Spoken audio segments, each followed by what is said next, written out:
So I hear this from folks all the time, right? Alyssa, I know that exercise is an important part of staying healthy. I know that I need to exercise.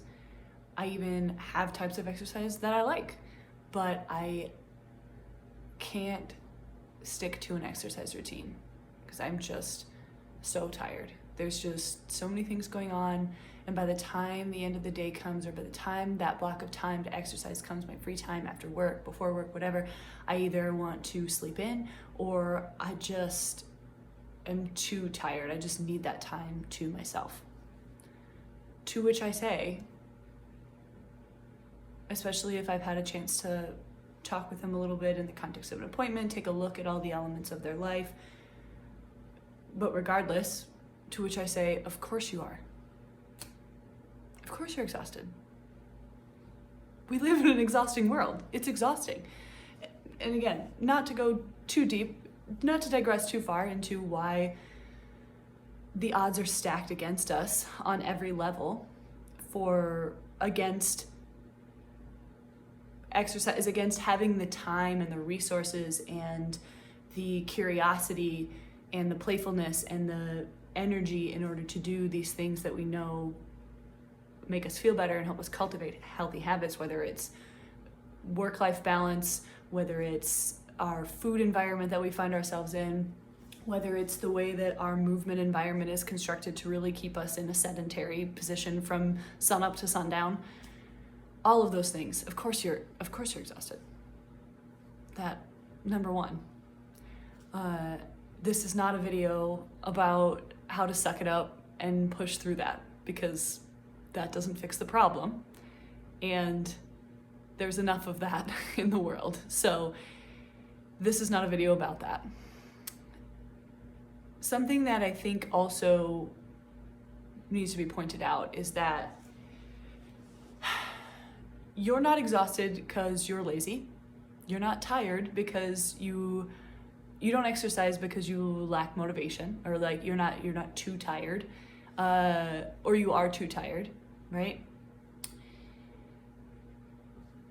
Mental fatigue and physical fatigue tell your brain that your brain tells you that you're tired regardless, right? So if you sat at a desk and stared at a screen and were yelled at by your boss, or had all of these parameters or deadlines, or you spent the day taking care of kiddos or other loved ones and meeting all of their needs and making sure that they were taken care of and that they were entertained and that they had what they needed, sun up to sundown, your brain doesn't really differentiate between the fatigue and the exhaustion from mental exertion and chronic stress being metaphorically chased by a bear, or being, literally chased by a bear if you were doing physical exertion all day, right? You can feel tired.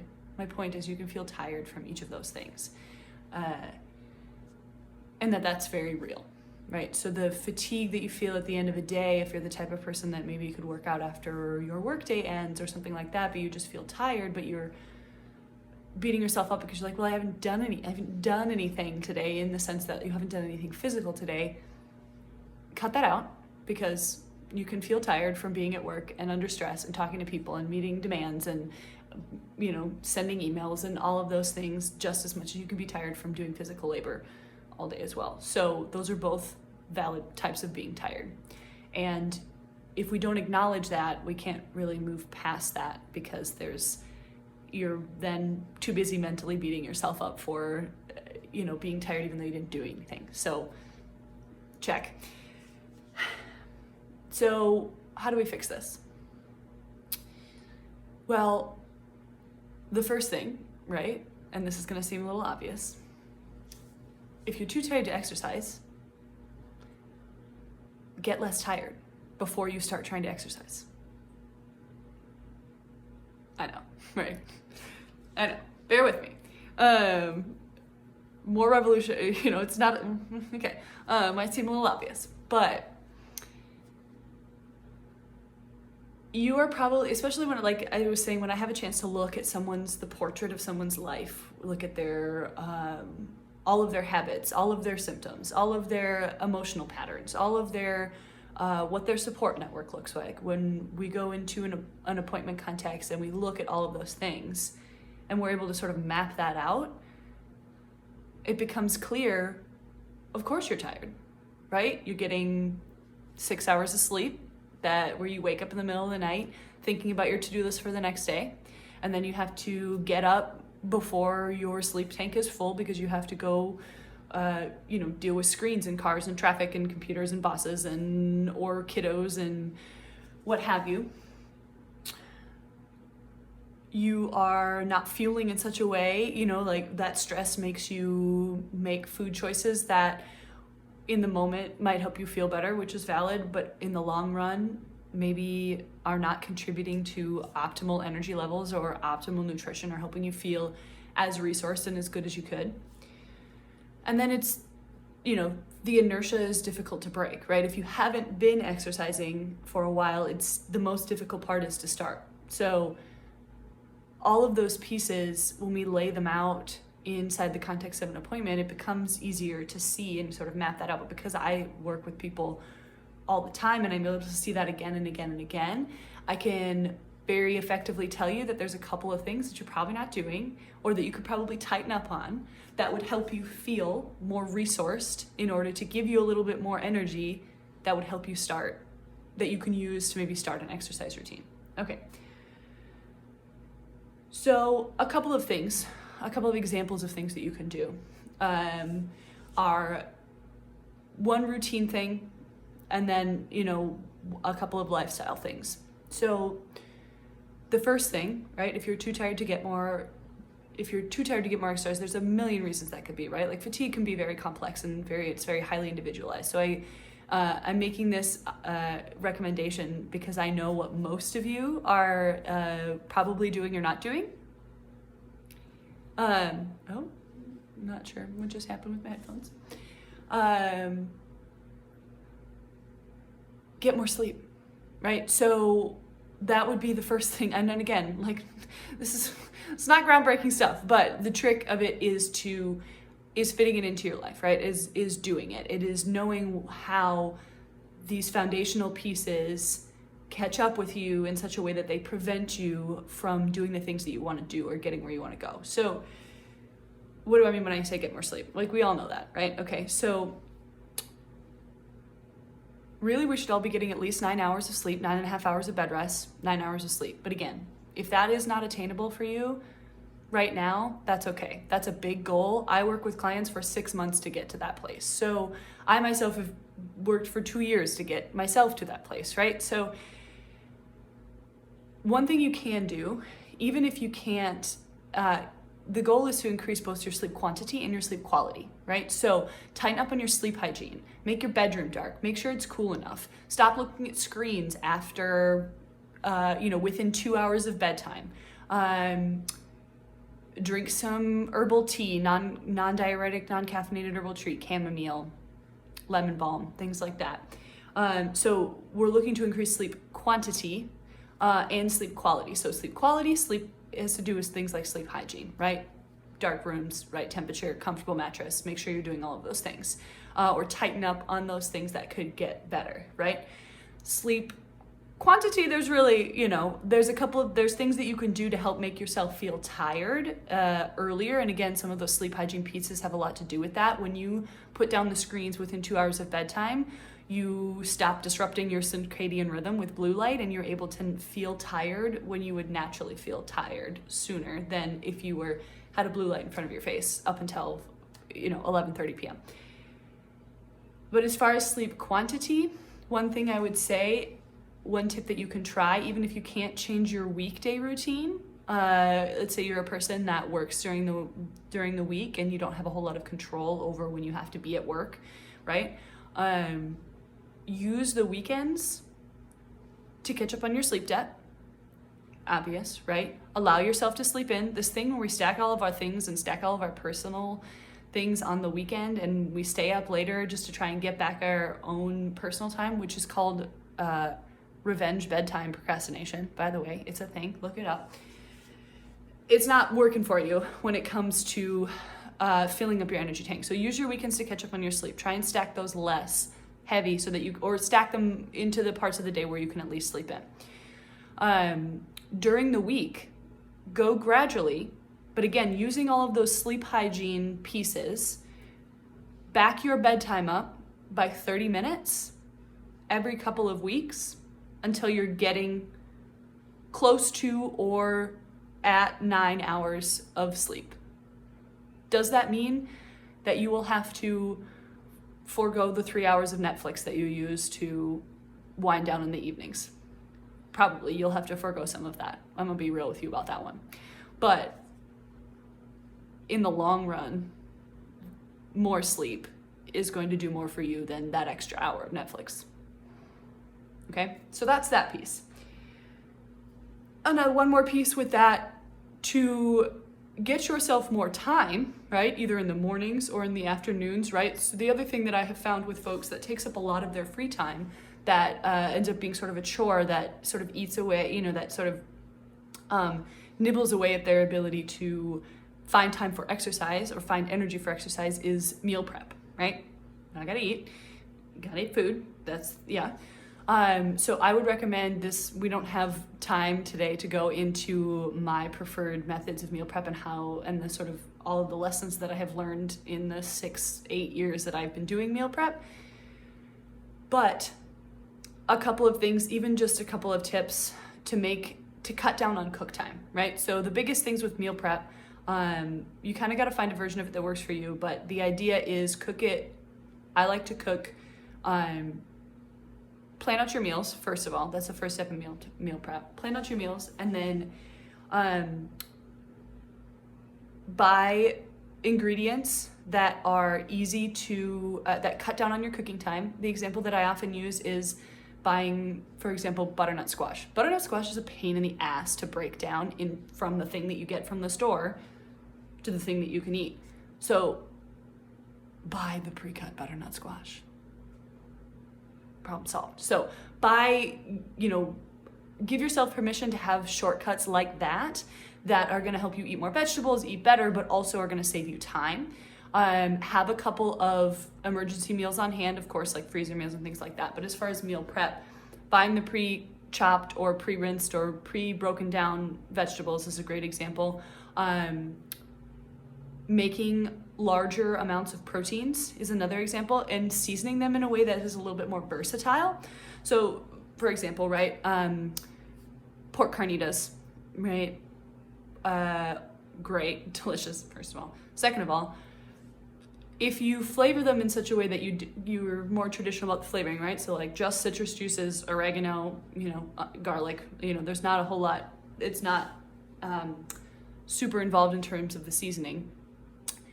If you stick to things that are more versatile from the seasoning or from the palate standpoint like that, you can then use that for multiple meals, right? So taking the example of pork carnitas. Part two. Pork carnitas can be made into tacos. They can be put into scrambled eggs. They can be shredded and have barbecue sauce added to them and be made into sliders. And then, those are just a couple examples. So with your proteins, make larger amounts of them, right? Like get larger cuts of meat, which is also more affordable. And season them in such a way that they can be upcycled into multiple recipes. Oh, hello. Go away, little Nat. So those are 2 examples, or I guess 3 examples of, if you want to start exercising more and you're too tired, get more resourced before you try. Right? Part 2 of that is, once you have accumulated a few more resources, right? You've put a little bit more gas into your gas tank. You're saving a little bit of time on meal prep. And, inevitably with that, you're usually probably also making better food choices and eating a little bit better, and that is giving you a little bit more energy. You're tightening up on your sleep hygiene, and you are setting your bedtime back by 30 minutes so that you are getting a little bit more sleep and getting better quality sleep, and you're using your weekends to kind of fill up your sleep tank. So you have a little bit more energy. Now, another mistake that folks make is that they think then that they have that energy and then they're like, I'm gonna start exercising, and they go on a 5-mile run. Day 1. And then they die. And then they don't want to exercise again for like 2 weeks because, yeah, right? So my point being, they go too hard out of the gate, thinking that they need to like capitalize on this energy. And again, that makes sense. It's no judgment. It's, you know, like it's a reasonable thing to think. But what I'm here to tell you is that you can get benefit, and you actually should, and right, like following in line with what all of exercise science has to tell us about the idea of progressive overload, right? If you're starting from a state of not a lot of exercise, especially in the beginning, you go really slow. I'll say this, you go slow enough that you don't accumulate too much fatigue, but not so little that you don't experience any benefits. So that is, again, highly individualized. So when I program like strength and conditioning program blocks for people, right, I have to have a very good idea of where they're starting in order to give them the appropriate programming for their current level of fitness. And wherever level of fitness you're at, there is a level of programming that is appropriate for you, right? So again, generalizing a little bit here, but if you're coming from a place of less exercise or less movement, right? We're going to talk about that more, the difference between exercise and movement and why one is helpful and one is not so helpful in a future IGTV. But if you're coming from a place of not as much exercise, right? You are going to gain, let me just like listen to me when I tell you, you are going to gain benefits. First of all, kind of no matter what you do in the beginning. So that's nice. So like just take the pressure off yourself, because you really can't fuck this up, right? Like more movement is always going to be better, especially in the beginning. And then when you start to get into, deeper into the game, you have to start being more strategic about your outputs in order to get the types of adaptations and the types of results that you want to get. But again, in the beginning, anything and everything you do is going to help. So don't do too much, but also don't do too little. So what do I mean by that? A great place to start, and the foundation of pretty much all good programming, right? All good strength and conditioning programming is your aerobic base, right? Aerobic base work is unglamorous and sort of ongoing. It's something we could all probably stand to get better at. Unless you're like an ultra-marathoner, then I probably don't have anything to say to you. I mean, there's nothing I can tell you that you don't already know. But your aerobic base is the most unglamorous, but one of the most important parts of your fitness, right? So what do I mean by aerobic base? Or like what types of things build your aerobic base? So the nice thing is there are a couple of different things that build aerobic base, and they're all things that require, little to no equipment. They require a little bit of time, more time than some other types of exercise, but they are, and they're really easy access points into wherever you want to go, branch out from whatever you would like to be able to do with your body, right? So if you don't know what to start with, literally start with walking, right? If you have a place where you can go where you feel safe walking outside, or you can walk on a treadmill, or you can take laps around your house, whichever version of it works for you. But starting with just a good amount of walking, right? If you are very, unaccustomed to exercise, you can start with like a 30-minute walk, 20 to 30-minute walk, right?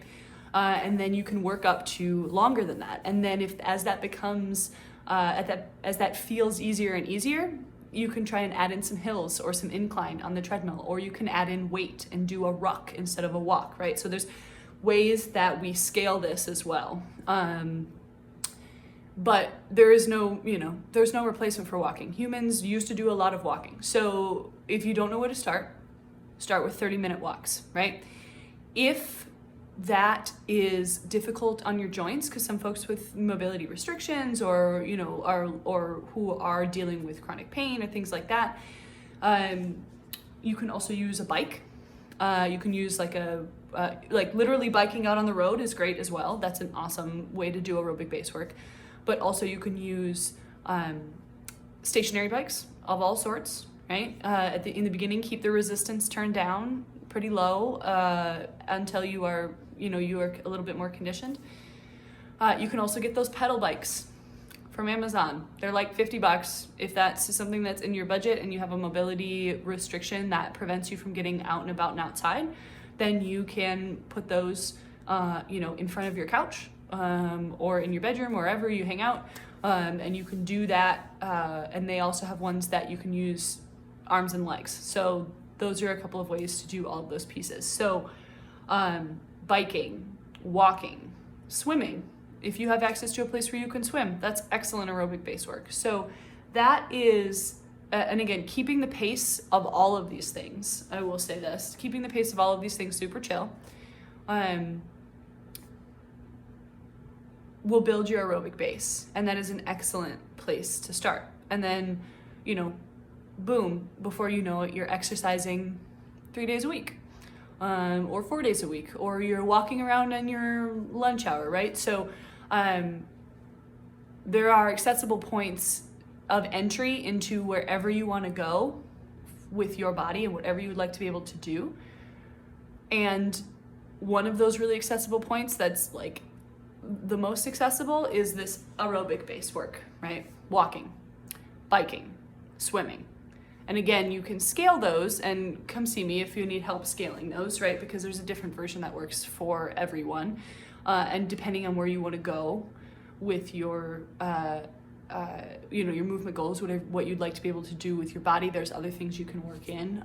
You can, work in body weight exercises as they're appropriate with certain movement nutrients that will help, flesh out, so you're not just doing sagittal plane movements like walking, running. But again, that is further down the line. If you are trying to go from not exercising to exercising and keeping a consistent routine, you need to do, let's recap. First, if you're too tired to do it, you need to get at least a little bit less tired before you try. Set yourself up for success. And we can do that through improving our sleep quality and quantity. We can do that through improving our meals. There's a mountain of things you can do, right? Those are just a couple examples.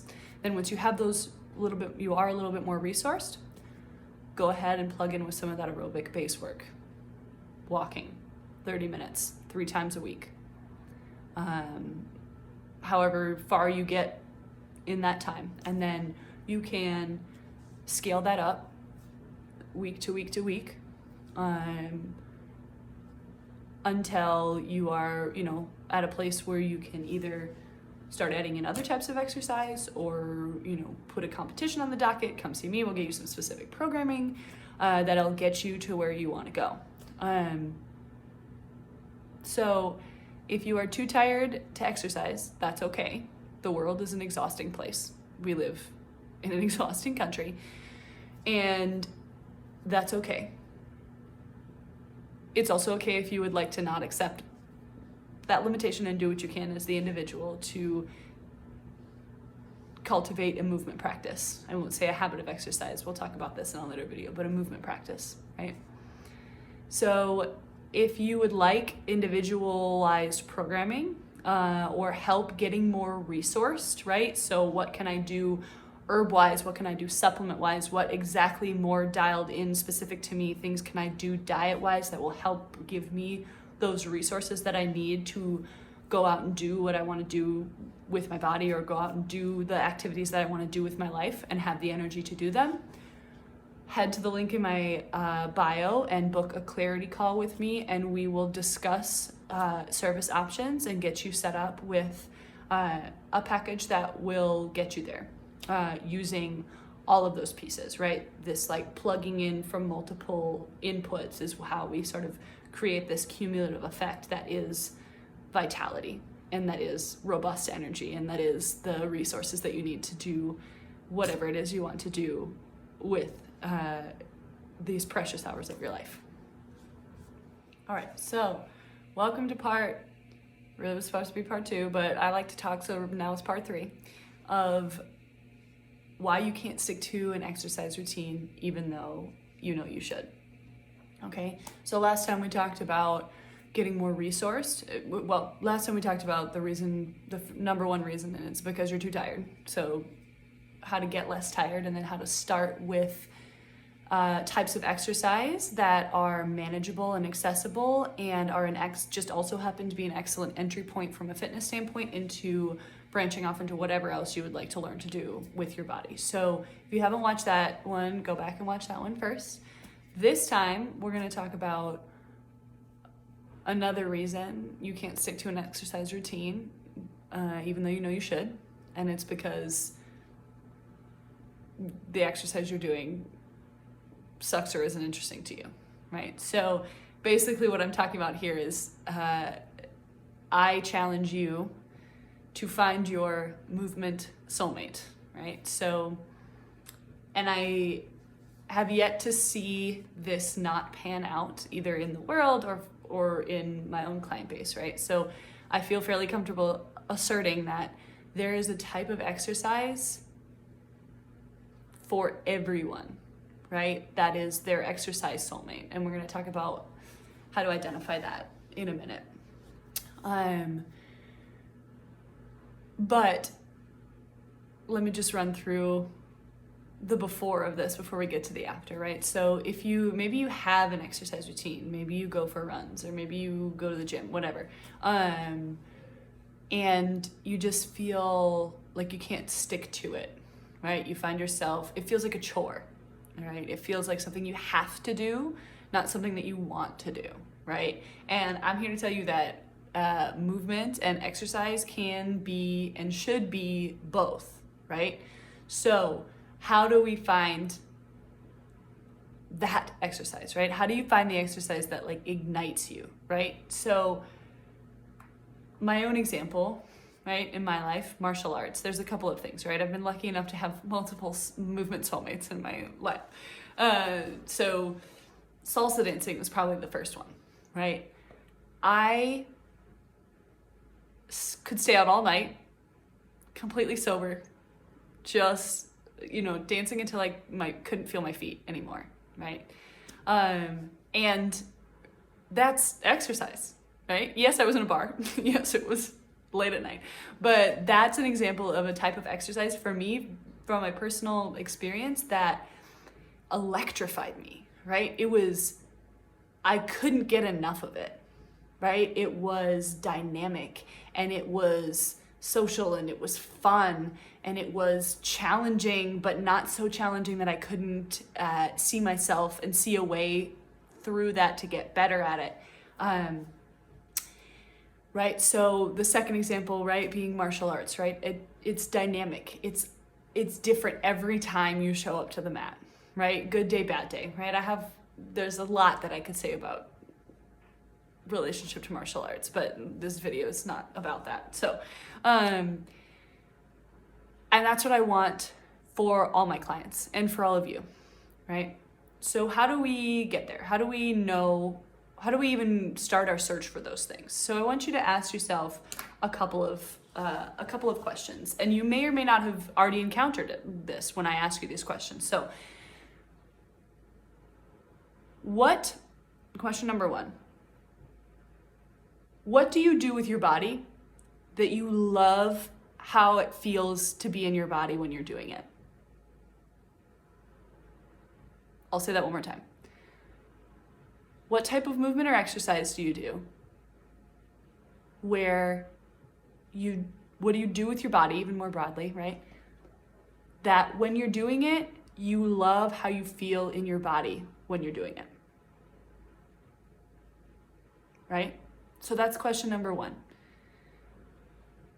And if you have not experienced that before, then that means that you just get to go out and try a bunch of things until you land on one that makes you feel really good in your body when you're doing it, right?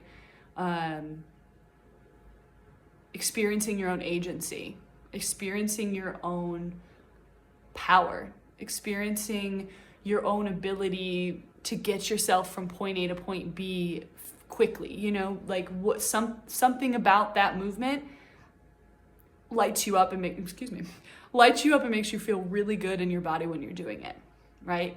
What are those things? Seek out those things and let them reorganize your movement practice. Okay. Number 2, what type of movement or movements, right? What sort of mosaic provides your body and you mentally, like the mental stimulation piece, with enough variety to keep you interested in coming back, right? And returning to it. So we can think about it like kind of like if you eat the same thing over and over again. Some folks are fine because everybody needs a different amount of this, right? My threshold for variety in my movement routine and in food is very, I guess it would be very low, meaning that I get bored really easily, right? Like I will cook elaborate things to avoid eating the same thing twice. This morning I made pot roast pancakes for breakfast. So to give you an example, right? So some people don't mind doing similar movements or, eating similar things week to week. So there has to be enough variety, both in food, right, as it happens, and in movement. There has to be enough variety. I'm sorry to my runners, but you can't just run and never do anything else. So there has to be, but again, there doesn't have to be, not everybody needs the same type of variety, right? So the same level of variety. So enough variety to give your body basically different movement nutrients, right? And that's something that you're going to hear me talking about a lot in the coming months. It's a very crucial, central part of how I work with movement, is the idea that we have different movement. It's borrowed from Katie Bowman and Move Your DNA and her work. She's a biomechanist. She's awesome. So the idea that we have different movement nutrients, and you can think of them like food nutrients. You need to get different nutrients in order to be healthy. You need to get different movement nutrients in order to keep all of your tissues and joints and everybody happy. So, but the level of that has some flexibility within that, right? So enough variety that you feel satiated or interested, right? It's still interesting to your palate, right? It doesn't start to feel like a chore. So maybe the issue is you could use more variety in your movement practice or in your exercise routine. And from, there's such a thing as too much, right? I will say to my athletes out there, there's such a thing as too much, and you're basically splitting your focus, and then you're not getting the benefits from your training stimuli and the adaptations that you want, but that's kind of like deeper down the line. So, generally speaking, for folks who are especially just getting into exercise, or getting back into a movement practice, more variety is better. So maybe you need to spice it up. You need to spice up your movement practice and it will be more interesting to you. So what can you do? Question number 2 being, what can you do to sort of inject more variety into your movement practice? Which is good for you from an interest standpoint, right? It'll keep you interested and keep you coming back if you're not doing the same thing every single time you go to exercise or move. And then it's also better for your body to do it that way, to have more variety in different movement planes and different types of movements, okay? The third question, so let's say you found a couple of candidates, right? You found a couple of candidates for these things. The last question would be, can you do that movement consistently, right? Maybe not every day, right? So, most of us, every day is not what I'm talking about. But if you have fallen in love with scuba diving and you live in the Midwest, that might be a challenge, maybe, I don't know, to do consistently, right? So maybe you need to move, right? So that is a very realistic and pragmatic consideration here, is that even if you have if you found movement or movements or types of exercise that fulfill, or hobbies or sports or whatever, right? So that fulfill those other 2 qualifications, but you can only do them once a year. That's not to say you don't keep doing them. Of course you do. You just go for it, right? Go for it. If you love to do it, by all means, run with it. But you may also need to find other types of movement or exercise to fill the times between those, right? So if you can only scuba dive once a year, you might need to find something that fits in the spaces in between to keep you in the type of shape that you want to be in when you scuba dive once a year, or, maybe you need to reorganize your life around those things. But this is not me advocating that everyone who loves to scuba dive move to a coast. That's not what I'm saying. This is not a video about how to make drastic changes in your life. But that is a consideration when you're selecting movements to infuse into your movement practices. Can I do them with enough consistency, either from a geographical standpoint, a budget standpoint? Do you need another human to do them, right? Partner stuff. Those are all considerations that, if you can check all 3 of those boxes, welcome. You have arrived at your movement soulmate, right? So to sum up, one of the reasons you may not be able to keep up with your exercise practice is because your exercise practice isn't interesting enough to you. And there is a movement soulmate out there for all of us, or multiple, right? And we can find it by asking ourselves a couple of questions. Do I absolutely love how my body feels when I do this? Maybe not like the whole time, right? Like, we're gonna be sore. Like, that's not what I'm saying. Don't pick something that doesn't ever, But do I absolutely love experiencing or having the experience of being in my body when I do this activity? 1. 2, is there enough variety in either this one realm of my movement practice or in my movement practice or exercise routine as a whole to keep me both interested and healthy? Interesting, right, from a standpoint of not eating the same thing every day, healthy in the sense that it's good for our bodies to do movements in different planes and different types of movements. So that's 2. And 3, can I do this with enough consistency that I can be in relationship with it on a consistent basis, right? So that is part 3, 2.5, whatever, 3 of our why you can't stick to your movement routine even though you know you should series. Stay tuned. Head over to part 4. Hello, dears, and welcome to the 4th and final part of our mini-series on why you can't stick to an exercise routine even though you know you should. So in the first couple videos, we went over the fact that the first 2 reasons that I see with clients, and with also just that I hear from folks all the time, like, I can't stick to an exercise routine even though I should. Well, of course you can't. You're exhausted.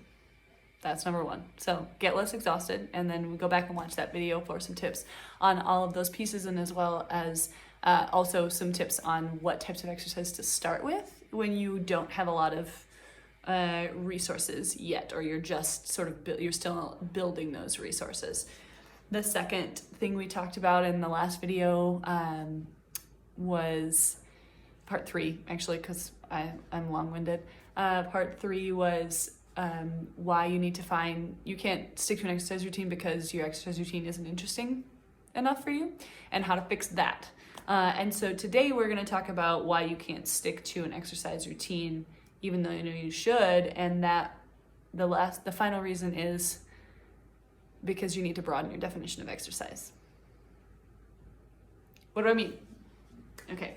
I mean that exercise, as we have come to use that phrase, right? When you're like, oh, we need to exercise. What we really mean is not we need to exercise. What we should be saying is we need to move, or we need to be more active, right? Those 2 pieces of terminology are so much more helpful to us than saying, and set us up for success so much more than saying, I need to exercise more. Let me tell you why. When we think of exercise, a lot of people think of the gym, or they think of running, or they think of this sort of like neatly packaged, contained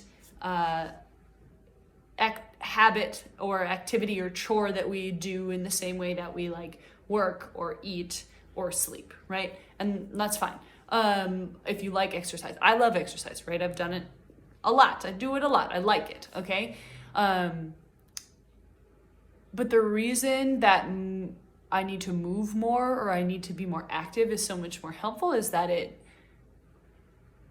encompasses other types of movement and other things that we do with our bodies that are just as helpful as exercise that don't get included in that definition, right? Because what happens when we say I need to exercise more? If we don't make it to a gym, we somehow think that doesn't count. Even if we went on a hike, or even if we put in a garden, right? So I challenge you to stop saying I need to exercise more and replace that with I need to move more or I need to be more active, right? So with that also, our ancestors didn't exercise. They didn't exercise because their life was their exercise, right? Life required a lot more movement and doing a lot more things by hand and getting from place to place in ways that required more of our physical bodies up until just a couple hundred, not even, right? Maybe 200 years ago, the car, right? Even riding a horse takes a lot more physical exertion to get from place to place than riding in a car, right? So that's an example of ways in which technology is maybe our friend and not our friend sometimes at the same time. But I digress. When you have to grow your own food by hand using only simple tools, or you have to get from place to place under your own steam, or you have a physical job, using a modern day example, right? Like if you do manual labor for a living, if you do construction, if you do plumbing, if you're, going and seeing clients place to place and doing a lot of walking inside of, and moving around a lot, right? That type of stuff counts when we talk about things in context of movement or physical activity. And that doesn't count when we talk about it in terms of exercise. So exercise is fine. Exercise is a thing. That's great. But it's not the priority that we need to be focusing on if we're trying to, if our overarching goal is to improve our health, right? Especially not at the beginning, right? If we're going from not a lot of movement or more sedentary, and we're just trying to move ourselves in the right direction, that restrictive definition can hold us back, right? Maybe you don't feel comfortable going to the gym, or you don't have a gym near you, or you don't have the resources to go to a gym. If you think about it exercise only in terms of a gym, then you're sunk, right? But if we broaden that definition, it also helps us broaden our sort of brainstorming or what we include in legitimate ways of moving our body that contribute to our overall health, right?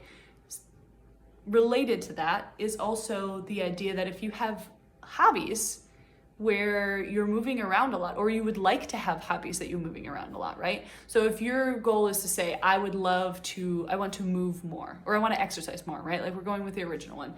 I know I need to exercise more, but I don't know why I don't, right? And then you also have, let's use the example of a garden. You also would love to grow flowers or food or medicinal herbs, right?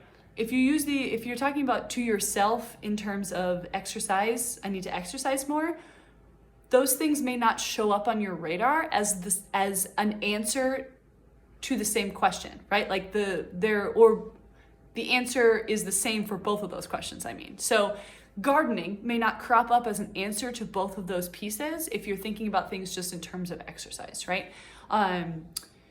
If you are a farmer, I was a farmer for several years. Most physical job I've ever had. I've had a lot of physical jobs. If you were a server, I was a server before I was a farmer, right?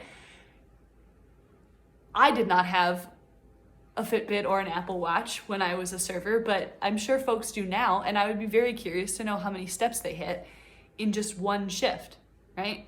So by broadening our definition, we give ourselves a bigger pot of things to pull from in order to meet that goal. We also give ourselves a break and are able to take a more honest look at our lives and say, oh, I actually, no, I don't go to the gym, but like I do, I put in this garden, or I go on a walk with the kids around the block that's really long 3 nights a week, or I have I'm, lifting and pushing and pulling and, doing construction all day, right? So those things need to be taken into account, and we take them into account by broadening our definition of what counts as what we have come to think of as exercise, which we should really be saying movement or, physical activity. Another thing that I like about this terminology that also bears mentioning for sure is that when we talk about it in terms of movement and we talk about it in terms of physical activity, we make the way the fitness world works and the way it talks about things just a little bit less ableist, right? So when we talk about it in terms of movement, we talk about it in terms of physical activity, that encompasses so many more things, which means it encompasses more folks whose way of moving through the world does not fit into a gym setting, right? Like if the gym isn't accessible, if it's not set up in an accessible way or as an accessible place, then those people are excluded from marking themselves down as folks who get enough movement, or folks who get to include themselves in the category of people that are, active and fit and healthy, right? And that sucks, and it's not cool, and it's not true. So using language around movement and exercise instead of language around exercise also helps us broaden that our lens to include what is already there in terms of folks who are, have limited mobility, or whose mental health prevents them from going to a gym, or, the countless examples, right? Folks who don't feel comfortable going to gyms, folks who are in a wheelchair, folks who, right? So like those people are movers too, and they are athletes too, and they deserve to be included when we are talking about, and their concerns and like their the way that they interface with being a human in a body moving through the world deserves to be included. So that's part 4, the final part of our mini series on why you can't stick to an exercise routine, even though you should. So hopefully now you can. If you would like more individualized support, or if you have any questions, or if you're just really curious about how some high-level individualized support could really take you to the next level with whatever it is that you are wanting to be able to do with your body, head to the link in profile and book a clarity call with me, and we will discuss service options, and we will discuss getting you set up with a comprehensive protocol with everything you need to eat, all the supplements you need to take, all the herbs you should take, all the movement that you need to be doing, when, how, and where, and we will get you set up with something that will get you where you need to go. Happy Saturday, guys.